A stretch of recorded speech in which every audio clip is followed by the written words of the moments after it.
आजकाल छत्रपती शिवाजी महाराजांवर खूप सिनेमे येऊ घातलेत. या मागे एक मोठं षडयंत्र आहे. अरे राजा, तू असशील देशाचा राजा, मी कलावंत आहे, मी तुझ्यापेक्षा उंच आहे. उतर कर कस्त्रे आली से मेरे रूबरू तो आओ, बुलंदी से हमारी ऊंचाई का अंदाजा नहीं होगा. एक म्हणजे व्हॉट्सअप फॉरवर्ड, दुसरं म्हणजे न्यूज चॅनेल, तिसरं म्हणजे प्रोपोगंडा सिनेमे. याच्या माध्यमातून तुमचा मेंदू बदल करण्याचं काम सुरू आहे. आम्ही ब्राह्मणावर वार केला तर शिवशंकर आम्हावर हसेल.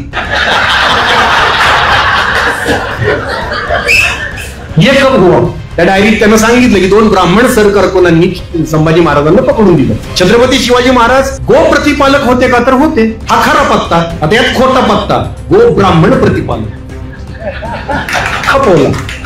त्यांच्या यशाचा पासवर्ड हाच आहे, सांस्कृतिक वर्चस्व, लढाया मुघलांबरोबर झालेल्या. अरे तेवढंच आयुष्य होतं का त्यांचं? त्या पलीकडे समुद्रासारखे अथांग छत्रपती शिवाजी महाराज आहेत, ते अजूनपर्यंत सिनेमात आलेलेच नाहीत. पण एकाही माईच्या लालमध्ये हिंमत नसते की त्याच्यावर आक्षेप घ्यायचा. मी जे लिहिलंय त्याच्यावर. सगळ्यांना जय शिवराय, जय भीम. मी आता या कार्यक्रमाला यायला निघालो. माझे साडू माझ्या बरोबर आहेत. ते म्हणले एवढं कोट बीट घालून अवॉर्ड फंक्शनला चालल्यासारखा का चाललाय?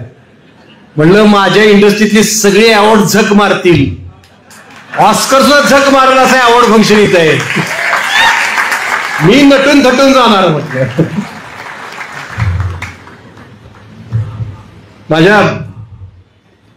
माझ्या आयुष्यातली एक इच्छा होती अशी. आमच्या क्षेत्रात जे नट मोठे होतात, पैसा कमवतात खूप, आणि मग प्रत्येकाची इच्छा असते की माझं गोव्यात एक फार्म हाऊस असावं, माझं महाबळेश्वरला एक फार्म हाऊस असावं, अमुक तमुक असे किंवा मन्नत सारखा समुद्र किनारी बंगला असावा. आता माझ्या ह्या इतर उद्योगामुळे मला आता ते इतका पैसा मिळेल का नाही माहिती नाही माझ्या क्षेत्रातून, पण कधी मिळालाच तर माझी एक इच्छा खूप मनापासून आहे, माझं कोल्हापुरात घर असावं.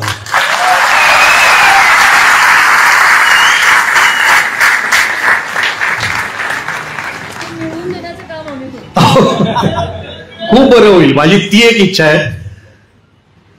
सगळ्यात पहिल्यांदा तथागत गौतम बुद्ध, जगद्गुरु संत तुकोबाराया, छत्रपती शिवाजी महाराज, छत्रपती संभाजी महाराज, महात्मा फुले, सावित्रीबाई फुले, राजर्षी शाहू महाराज आणि डॉक्टर बाबासाहेब आंबेडकर या आपल्या पूर्वजांचं, आपल्या महामानवांचं मी कृतज्ञतापूर्वक स्मरण करतो.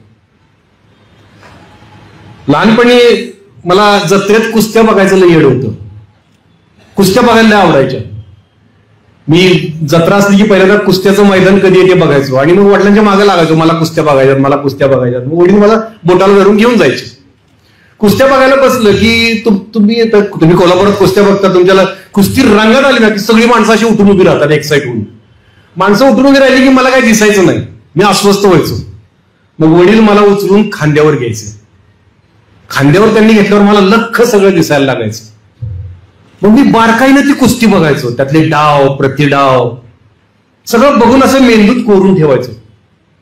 दुसऱ्या दिवशी शाळेत गेल्यावर मधल्या सुट्टीत सगळी पोरं मित्रमैत्रिणी माझ्या भोवती जमायचे आणि कुस्तीचं कालच्या सांगते आम्हाला वर्णन. मग मी त्यांना ते जे मी बघितलेली कुस्ती आहे त्याचं रसभरीत वर्णन करून सांगायचो. सगळे भारावून जायचे.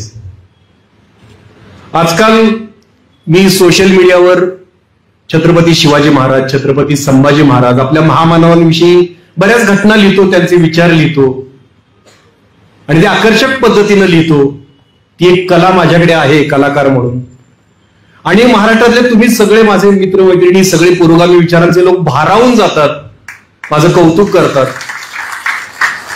भक्त पिलावळीत हलचल निर्माण होती, तिकडे हादरा होतो, सगळा पळापळ सुरू होती. सगळे झुंडीनं मला ट्रोल करायला येतात, मला भरपूर शिव्या बिव्या देत असतात. पण एकाही माईच्या लालमध्ये हिंमत नसते की त्याच्यावर आक्षेप घ्यायचा. मी जे लिहिलंय त्याच्यावर त्याचं रहस्य मी तुम्हाला सांगतो. जसं मी वडिलांच्या खांद्यावर बघून कुस्त्या बघायचो, तसं आपल्या विचारधाऱ्यातले जे मोजके अभ्यासू, जाणकार, सत्यशोधक इतिहासकार आहेत, इतिहास संशोधक आहेत, त्यांच्या खांद्यावर बसून मी तो इतिहास पाहिलेला असतो. अशा इतिहास संशोधकांपैकी एक इंद्रजित सावंत सर. छावा सिनेमाचा लोकप्रियतेचा फायदा घेऊन समाजात मुस्लिम द्वेष पसरवण्याचा, समाजात दुही माजवण्याचा डाव जर उधळला गेला असेल तर फक्त इंद्रजित सावंत सरांच्यामुळे. त्याच्यामुळे बहुतेक हातबल होऊन प्रशांत कोरटकर नावाचा नीच विचारधारेच्या गटारातला किडा सरांवर चिखलफेक करायला आला. तो प्रयत्न अयशस्वी झाला. पण मला काय वाटतं माहिती का सर, झालं ते बरं झालं. आपल्या महामानवांविषयी या विचारधारेच्या लोकांच्या मनात किती घाण भरली ही या निमित्तानं समोर आली. सर, आपल्याकडे जे भरकटलेले बहुजन आहेत त्यांना जी गोष्ट सांगायला आपल्याला 5-10 वर्ष तरी गेली असती ती एका फोनमुळे आली प्रकाशात. ज्या महामानवांचं नाव घेऊन तुम्हाला जय जयकार करायला लावत होते, तुम्हाला हिंदुत्व शिकत होते, त्याच महामानवांविषयी काय बोलतायत बघा. आज त्या कोरटकराची पळता भुई थोडी झाली. कुठं पळू कुठं लपू अशी त्याची अवस्था झाली. होणारच. अहो, छत्रपती संभाजी महाराजांना बाई बाटलीबाज ठरवणाऱ्या सावरकर, गोळवलकर, आणखीन एक पुण्याचा स्वतःला शिवशाहीर म्हणून घेणारा एक बाजारकोण काय इतिहासकार, यांच्या कलुषित विचारांवर पोचलेली ही पिलावळ आहे. कशाचा आधार नाही, कुठला पुरावा नाही, फक्त एक माज रक्तात असलेला पिढ्यानपिढ्या की आम्ही सर्वज्ञ. या माझापोटी उचलली जी लावली टाळ्याला. आम्ही जे बोलतो तुम्हाला सांगितलं की सावंत सरांसारख्या इतिहासकारांच्या खांद्यावर बसून इतिहास बघतो आणि मग बोलतो. पण एक लक्षात ठेवा, जर तुम्ही असत्य कथन करणाऱ्या गाढवांच्या पाठीवर बसून इतिहासाचा विपर्यास बघितलात तर कोरटकर, सोलापूरकर सारखी दयनीय अवस्था होणार. ती गाढव लाता घालणारच तुम्हाला.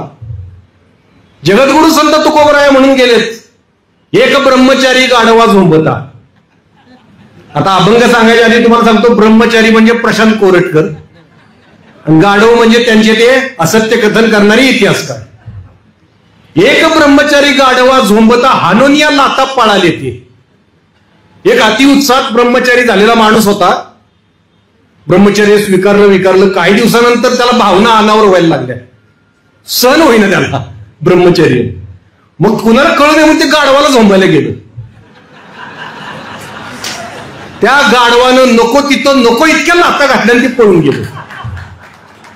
तुकोबाराय म्हणतात, गाढवही गेले, ब्रह्मचर्य गेले, तोंड काळे झाले जगा माझी. हे ना ऐसे झाले, हे ना तैसे झाले, तुका म्हणे गेले वायाची ते. अशी अवस्था कोरटकराची झाली. पण सर, तुमचा जो फोन आहे ना, तो ऐकल्यानंतर मला एक कळलं की स्वैर जिभेविरोधात विवेकी मेंदू कसा बोलू शकतो.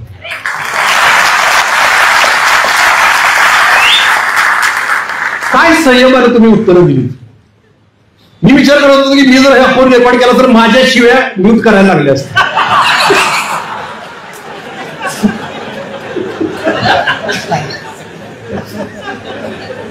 पण खरंच एक अभ्यासू संयमी इतिहासकार कसा बोलू शकतो.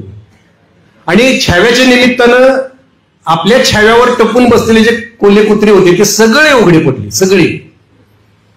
आता जरा गंभीर विषयाकडे येऊया आपण. का असं होतं? एक साधा सिनेमा येतो, लोकांचं मनोरंजन करणारा ऐतिहासिक सिनेमा येतो. त्या सिनेमामधली काही, तो सिनेमा बघून त्यातली काही तथ्य आपला एक इतिहासकार समोर आणतो. या गोष्टीमुळं एवढी आग लागायची, राजकीय वातावरण तापायची काय गरज आहे? का होतंय? म्हणजे तुम्ही कोरटकरला बघितलं असेल, कोरटकर एक प्याद आहे, त्याचे अनेक जणांबरोबर फोटो आहेत, ते व्हायरल झालेत. म्हणजे त्या सगळ्यांना आग लागली, त्या सगळ्यांच्या वतीनं कोरटकर बोललाय. एवढी सगळ्यांना का आग लागली? एक सिनेमा आहे, साधा सिनेमा आहे. आजकाल हे का घडतंय? गांभीर्याने विचार करा. सिनेमा, साधा सिनेमा, मी एक नट तुमच्याशी बोलतोय, सिनेमात काम करणारा नट तुमच्याशी बोलतोय. आमच्या क्षेत्राचा कसा वापर होतो हे मला तुम्हाला सांगायचंय. एक साधा सिनेमा आहे. सिनेमाची चर्चा तुम्ही 75 वर्षात कधी संसदेत झालेली बघितली का? कुठल्या सिनेमाची? की शोले सिनेमावरून गदारोळ झाला, इंदिरा गांधी काहीतरी बडबड असं काय झालंय? कधी सिनेमावरून झाले का? की विधानसभेतलं वातावरण गरम झालंय सिनेमावरून? आजकाल का होतंय? सिनेमा या लोकांना एवढा महत्वाचा का वाटतो? मी 2.5-3 वर्षांपूर्वी गांधी भवनात एक भाषण केलं होतं, त्यात हे सांगितलं होतं ते बरंच व्हायरल झालं होतं. आज पुन्हा सांगायची वेळ आली ती. त्यावेळी मी म्हटलं होतं की आजकाल छत्रपती शिवाजी महाराजांवर खूप सिनेमे येऊ घातलेत, काही सिनेमे आलेत, काही येऊ घातलेत. यामागे कारण व्यवसाय हा नाही, म्हणजे ते सिनेमे चालतात आणि पैसा कमवायचा म्हणून निर्माते काढतात असं नाही. यामागे एक मोठं षडयंत्र आहे. आता हे मला कसं माहिती, तर मी या क्षेत्रातला आहे. त्या सिनेमांचे जे दिग्दर्शक आहेत, जे मराठीचे 2-3 जण आहेत, ज्यांना मी एकांकिका स्पर्धांपासून ओळखतो, ते त्या मनुवादी विचारधारेचे ते स्वयंसेवक आहेत. लहानपणापासून कट्टर स्वयंसेवक आहेत. त्यांना मी लहानपणापासून अगदी आम्ही एकत्र स्पर्धा करत करत मोठे झालोय. मला माहिती आहे हे या विचारांचे आहेत. यांची कुवत दिग्दर्शक म्हणून काय आहे ही पण मला माहिती आहे. अचानक त्यांची मीडिया हाईप केली जाते, त्यांना प्रसिद्धी दिली जाते, त्यांच्या मुलाखती तुम्हाला सगळीकडे दिसायला लागतात. अचानक एक ज्या दिग्दर्शकाची एक एकांकिका दिग्दर्शित करायची लायकी नाही, तो अचानक 10 सिनेमांची घोषणा करतो की मी छत्रपती शिवाजी महाराजांवर 10 सिनेमे काढणार आहे. अरे आपण आमच्या क्षेत्रातले कोणी तर बसले असतील, एक सिनेमा काढताना काय होतं आपल्याला माहिती. अचानक 10 सिनेमांची घोषणा तो करतो. कसा करू शकतो? एवढं फंडिंग येतं कुठून आणि कशासाठी? तर शिवरायांचा वापर सिनेमातून फक्त धर्म आणि संस्कृती याच्या अंगानं करून मुस्लिम द्वेष पसरवायचा, जो छत्रपती शिवरायांच्या मनात सुद्धा नव्हता. तुम्ही सगळे सिनेमे बघाल तर फक्त युद्धाच्या कथा, लढाया मुघलांबरोबर झालेल्या. अरे तेवढंच आयुष्य होतं का त्यांचं? त्या पलीकडं समुद्रासारखे अथांग छत्रपती शिवाजी महाराज आहेत, ते अजूनपर्यंत सिनेमात आलेलेच नाहीत, नाटकात आलेलेच नाहीत. फक्त तेवढ्याच कथा, तेवढ्याच 2-3 कथा, ढाली तलवारी गड किल्ले, याच्या पलीकडे आपला इतिहास जात नाही सिनेमातून. मी विशेषतः सिनेमाचं तुम्हाला सांगतोय, ग्रंथांचं पण सांगतो. पण सिनेमातून हे केलं जातं. मग का केलं जातं? याचा राजकीय फायदा कसा होतो हेही तुम्हाला सांगतो. अँटोनिओ ग्राम्सी नावाचा एक तत्ववेत्ता, इटालियन तत्ववेत्ता, तो आपल्या डॉक्टर बाबासाहेब आंबेडकरांच्या कालखंडात समकालीन होता. तो त्यावेळेचाच. त्याला मुसोलिनीने त्यावेळी खूप त्रास दिला, स्थानबद्ध केलं होतं. तो अँटोनिओ ग्राम्सी, त्याचं हेजिमनी नावाची एक संकल्पना आहे. हेजिमनीमध्ये तो असं म्हणतो की हे जे वर्चस्ववादी काय फॅसिस्ट लोक आहेत, हे सत्ता मिळवण्यासाठी किंवा मिळवलेली सत्ता टिकवण्यासाठी चित्रपट, नाटक, साहित्य यांच्या माध्यमातून आपल्या हव्या असलेल्या जाणीवा जनतेमध्ये नकळत पेरून कुठल्याही बळाशिवाय सत्ता अबाधित ठेवतात. कुठल्याही बळाशिवाय काही करायला लागत नाही. सिनेमातून तर त्या जाणीवा पेरल्या ना, त्यांच्या यशाचा पासवर्ड हाच आहे, सांस्कृतिक वर्चस्व. एकदा तुम्ही ते मिळवलं ना की काही करायला, आपल्या अशी 1000 भाषणं येऊ देत, त्यांचा एक सिनेमा काम करून जातो, मुस्लिम द्वेष पेरून जातो. आणि मग इलेक्शनला बघा ना, फक्त मुस्लिम एवढाच विषय होता. या सिनेमांनी काय काम केलं होतं ते बघा तुम्ही. या सिनेमांचा वापर अशा पद्धतीने केला जातो. आणि मग आपल्याला त्या सिनेमातून सुद्धा छत्रपती शिवाजी महाराज त्या युद्धाचे कथांमधून सुद्धा खऱ्यानेच सांगितलं जातं, खऱ्या खोट्यांचं मिश्रण करून सांगितलं जातं. आता हे पण मी काही भाषणांमध्ये सांगितलं, पण ह्याची मी पुनरुक्ती पुन्हा करतोय आता, की हे वर्चस्ववादी इतिहासकार आहेत जे आपल्याला छत्रपती शिवरायांचा किंवा छत्रपती संभाजी महाराजांचा इतिहास सांगताना आपल्याशी चॅलेंजचा डाव खेळतात. हे कायम लक्षात ठेवा. मी बऱ्याच भाषणांमध्ये सांगतो, याची पुनरुक्ती करतो, कारण हे प्रत्येकाच्या लक्षात राहिलं पाहिजे. प्रत्येक वेळी सिनेमा बघताना किंवा इतिहास वाचताना, व्हॉट्सअप फॉरवर्ड वाचताना हे आपल्याशी चॅलेंजचा डाव खेळतात. चॅलेंज, तुम्ही जर पत्ते खेळत असाल तर तुम्हाला चॅलेंजचा डाव माहिती असेल. चॅलेंज कसं खेळतात? आपल्या हातातल्या पत्त्यांमध्ये खऱ्या खोट्यांचं मिश्रण करून समोरच्याला खपवायचे आणि त्याला उल्लू बनवायचं. वर्चस्ववादी इतिहासकार जेव्हा छत्रपती शिवरायांचा इतिहास लिहितात तेव्हा कायम असं वाटत राहतं की आपण चॅलेंजचा डाव खेळतोय. म्हणजे चॅलेंज मध्ये कसं 2 खरे 4 खोटे पत्ते करायचे, 6 पत्ते समोरच्याला खपवायचे, किंवा 2 खरे 1 खोटा खपवायचा, 3 खरे 5 खोटे असे खपवायचे. तसंच छत्रपती शिवाजी महाराजांच्या विषयी 2 खऱ्या गोष्टी सांगायच्या, ज्या इंद्रजित सावंत सुद्धा खोडू शकणार नाहीत.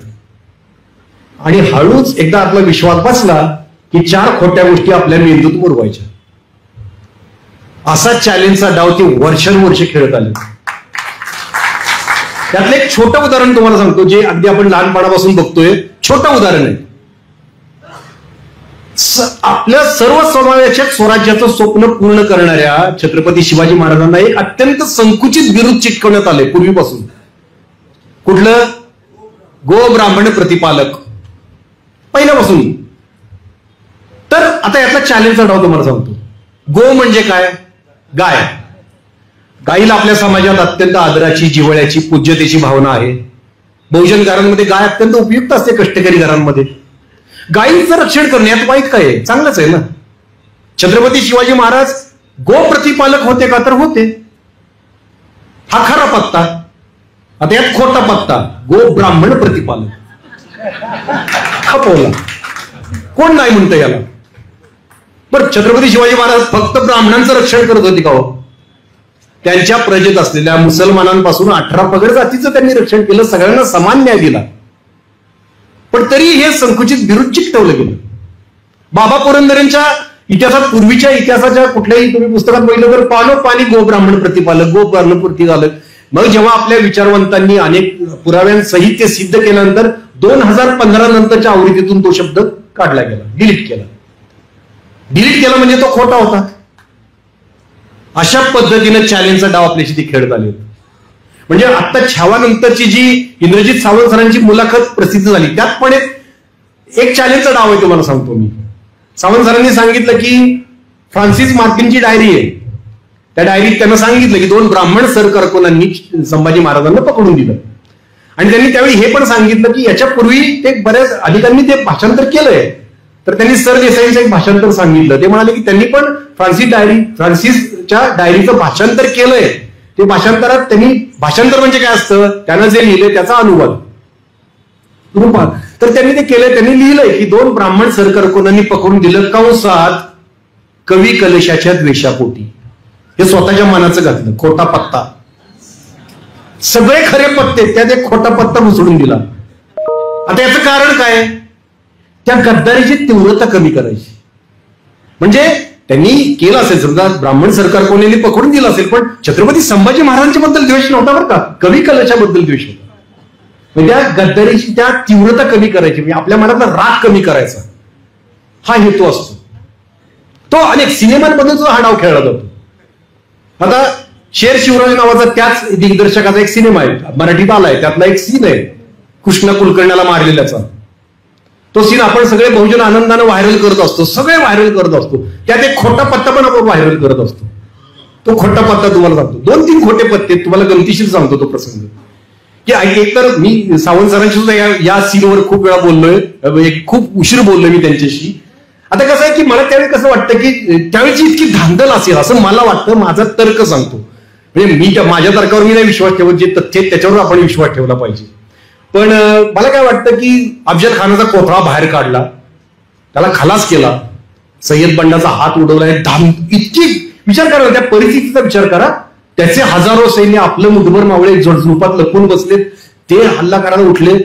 त्या काही मला वाटतं की कृष्णा कुलकर्णी समोर आला असेल, तलवार घेऊन त्यानं वार केला असेल, तो वार कपाळावर पुसटसा लागून गेला असेल, एका क्षणात एका शॉटमध्ये मुंडकं उडवलं असेल महाराजांनी, असं मला वाटतं.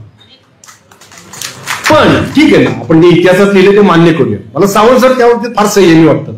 ते मला म्हणले अहो असेल ते झाले असतील डायलॉग त्यांच्यात. तर आता त्यातले डायलॉग तुम्हाला सांगतो.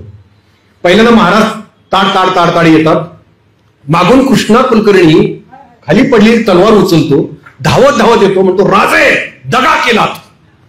हा कुठल्याही इतिहासात वाक्य नाही, पण त्यांनी केले. ठीक आहे, डायलॉग बाजी असावी सिनेमात. महाराज काय म्हणतात याच्यावर? दगा आम्ही केला, पहिला वार खानानं काढला. म्हणजे शाळेतला मास्तर तुम्हाला विचारतो ना, का मारलंच त्याला? नाही ना मास्तर, पहिल्यांदा त्यानं मला मारलं.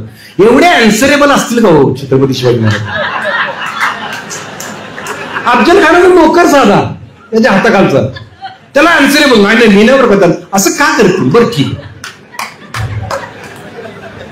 त्यानंतर पुन्हा महाराज म्हणतात जा सोडला तुला. महाराज वाढतात, परत तो तलवारीवर वार करतो. महाराज तो वार चुकवतात. महाराज म्हणतात की कृष्णाजी आम्हाला मजबूर करू नका तुम्हाला मारायला.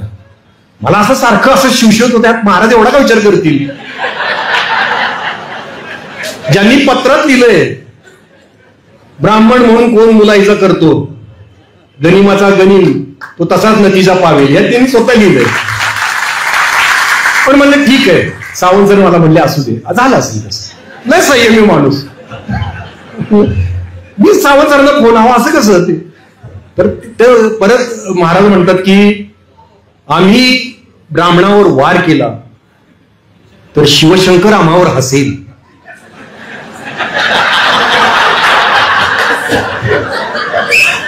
ये कब हुआ.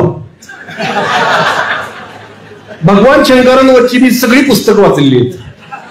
माझी आई 16 सोमवार करत होती, तिथपासून ते डॉक्टर आळसाळंगे तात्यांनी लिहिलेल्या पुस्तकांपर्यंत मी सगळी पुस्तकं वाचली. कुठेही हे वाक्य नाही की तुम्ही ब्राह्मणाला मारलं तरी मी हसेन तुमच्यावर, असं कुठेही वाक्य नाही. पण ठीक आहे, इंद्रजित सावंत म्हणले काही इतिहास तज्ञांनी ते लिहिलेलं आहे वाक्य, बघा किती संयमी माणूस आहे. म्हणजे ठीक आहे. त्यानंतर पुन्हा महाराज म्हणतात की मला शहाजीराजेंनी आण दिली, म्हटलं ते पण ठीक आहे.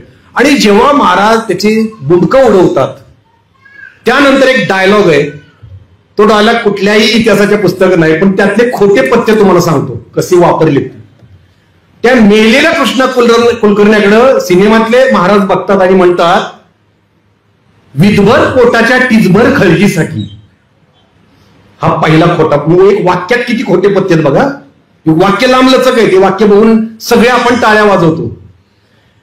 पहिलंच काय, विधभर पोटाच्या टिचभर, म्हणजे यानं गद्दारी केली ती विधभर पोटाच्या टिचभर खळगीसाठी बरं का. म्हणजे तीव्रता कमी होती गद्दारीची. पोटासाठी केलंय रे त्यानं. आणि पोटासाठी केलं असतं तर तो मरून पडला तिकडे त्याचा मालक. कशाला तलवार घेऊन धावतील. तो ज्यार्थी तो वकील होता, बरं तो योद्धा होता का नाही, तो वकील होता. वकील असूनही त्याचं काम नसून तो तलवार घेऊन अंगावर आला, म्हणजे त्याची पॅशन होती ती. म्हणजे छत्रपती शिवाजी महाराजांवर त्याचा राग होता खरा. साधं आहे ना ते की तो विधभर पोटासाठी जर तो म्हणला सर मालक मी आला आता मी काय करू, पगार तरी येईल माझा तो नाही, असं त्याला काळजी. विधभर पोटाच्या टिचभर खळगीसाठी.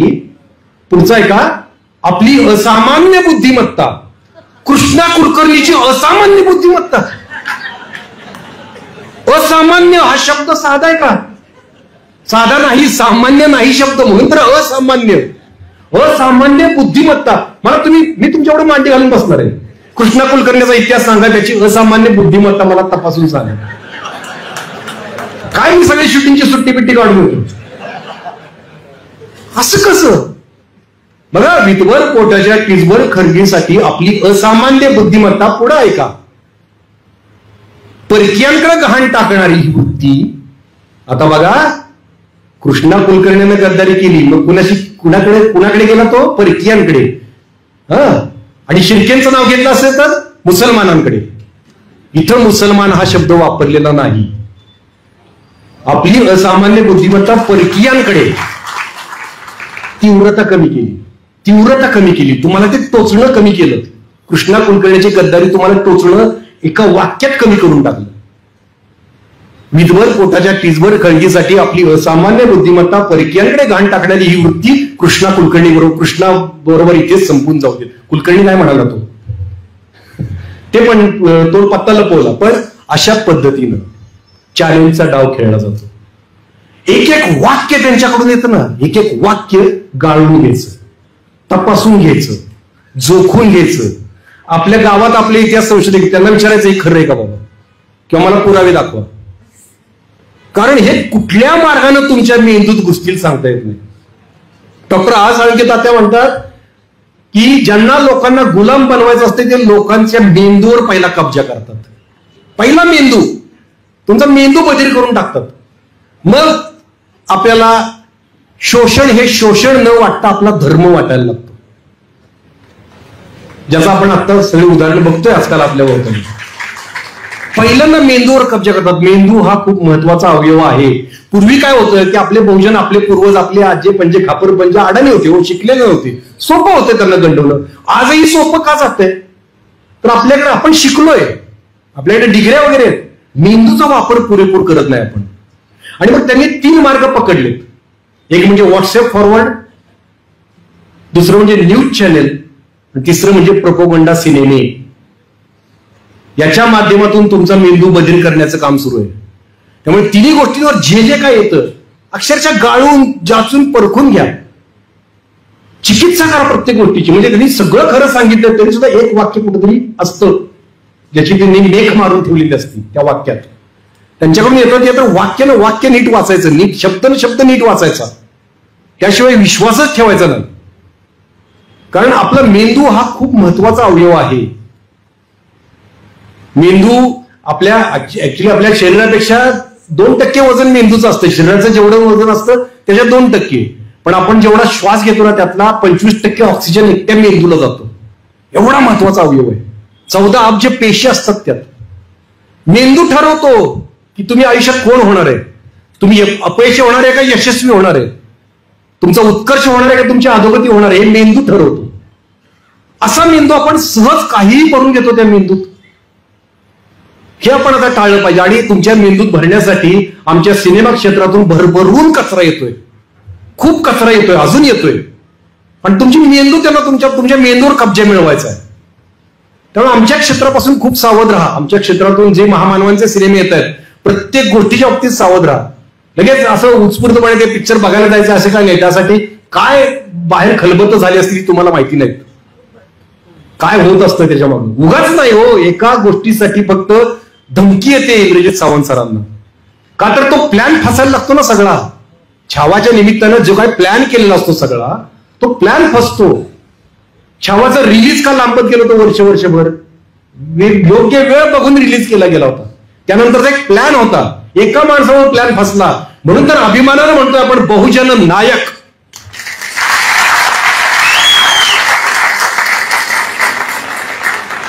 आमच्या क्षेत्रापासून सावध राहा.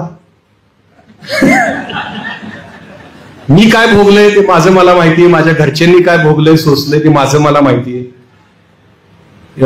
सावंत सरांना पण धमक्या येतात. ते म्हणाले तसं मी रेकॉर्डच करत नाही फोन, काय द्यायच्या ते धमक्या द्या, कारण मी रेकॉर्ड केलं की तर माझ्याशिवाय पण ऐकाव्या लागतील लोकांना.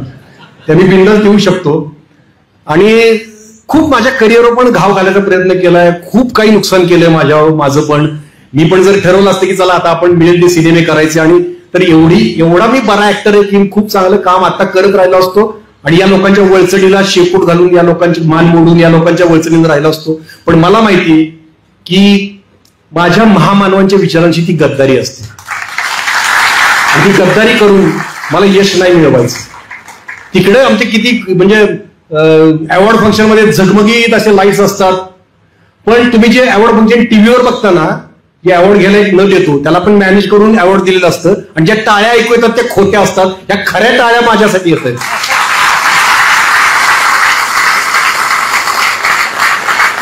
त्या अवॉर्ड फंक्शन पेक्षा कितीतरी मोलाचं आहे, मला कितीतरी मोलाचं आहे. म्हणजे त्यांचं ते बोलतात, कौतुक करतात, त्यात सुद्धा विष असतं. त्याच्यापेक्षा तुमच्या कौतुकात किती निर्मळपणा आहे. एवढा मोठा माणूस इतिहास होतो की माझं नाव घेऊन माझ्याविषयी जेव्हा बोलतो की आमचा किरण आशेचा किरण आहे, छान वाटतं ना की हे खरं कौतुक आहे. मला कुठल्याही अवॉर्डपेक्षा मोठं आहे. त्या तिकडून जे काय माझ्याकडून मिस झालं असेल त्याची भरपाई 1000 पटीने इकडून मला मिळते. आणि मी तुम्हाला सांगतो, तुम्हाला मान खाली घालायला लागेल असं एकही कृत्य माझ्या हातनं होणार नाही, मी तुम्हाला खात्री देतो. पण खूप जण या विचारातून तिकडे जाऊन गेलेले आहेत वळचणीला, आत्ता सुद्धा आहेत. खूप जण आहेत की पूर्णपणे त्या वळचणीला गेलेले आहेत, कारण त्याशिवाय करिअरच होऊ शकत नाही. मी बघतो ना कसं होत नाही ते. आमचं आत्ताच एक घोषणा करतो, मी एक पात्री नाटक करतोय छत्रपती शिवरायांच्या राज्याभिषेकावर, जे इंद्रजित सावंत सर लिहिणार आहेत. आणि त्यातून तथ्यांसहित शिवराज्याभिषेकाचं वर्णन तुम्हाला ऐकायला मिळेल मनोरंजक पद्धतीनं, खूप छान पद्धतीनं. तर कलाकार हा पहिल्यांदा कलाकार त्याच्या पाठीचा कणा ताठ असावा, काळजात गोरगरिबांविषयी करुणा असावी, नजरेत सत्याची धार असावी, तरच तो कलाकार. निळूभाऊ फुले, सदाशिव अमरापूरकर यांचा आदर्श घेतलाय. कलाकाराविषयी एक शेर मी कायम ऐकवतो, जो मी अंगी बांधलाय म्हणून मला तुम्ही एवढा इथं मान देताय हे मला माहिती. एक राजा असतो, तो त्याच्या राजमहालाच्या गच्चीत उभा असतो आणि खाली येणारी जाणारी प्रजा निहाळत असतो. प्रजेतला प्रत्येक जण त्या राजाकडे बघितलं की मुजरा करून पुढे जात असतो. त्यामुळे राजा असा गर्वाने त्याची छाती 56 इंचाची ते 58 इंचाची होत असते की लोक माझ्याकडे मुजरा करतात बघून. आणि गर्वात राजा उभा असतो प्रजेकडे बघत, आणि कलंदर फाटका कलावंत तिकडून येत असतो. तो असाच असतो, पाठीचा काना ताठ, नजरेत सत्याची धार, पण फाटका आपला असा. काय तो, अशी माणसं जास्त पैसेवाले नसतात. हे माझा कोट बघून याच्यावर जाऊ नका तुम्ही. तर तो येत असतो, पण ऍटिट्यूड त्याचा जबरदस्त असतो. तर तो राजाला बघून काही मुजराच करत नाही. राजा म्हणतो, कोण हा माणूस? हा माझ्यापेक्षा छोटा माणूस, फाटका माणूस, मला बघून मुजरा करत नाही, कोण आहे हा? तो कलावंत वर बघतो, राजाच्या डोळ्यात डोळे घालून बघतो आणि म्हणतो, तो उर्दू शेर आहे, उर्दू शेर आहे. उतर कर कस्त्र आली से रूबरू तो आव. कस्त्र म्हणजे राजमहाल, राजवाडा. आली म्हणजे त्याचं टेरेस. उतर कर कस्त्र आली से रूबरू म्हणजे माझ्या समोर. उतर कर कस्त्र आली से मेरे रूबरू तो आओ. बुलंदी से हमारी ऊंचाई का अंदाजा नहीं होगा. अरे राजा, तू असशील देशाचा राजा, पण मी कलावंत आहे, मी तुझ्यापेक्षा उंच आहे आणि तुला जाब विचारू शकतो. तो अधिकार माझ्या संविधानानं मला दिला.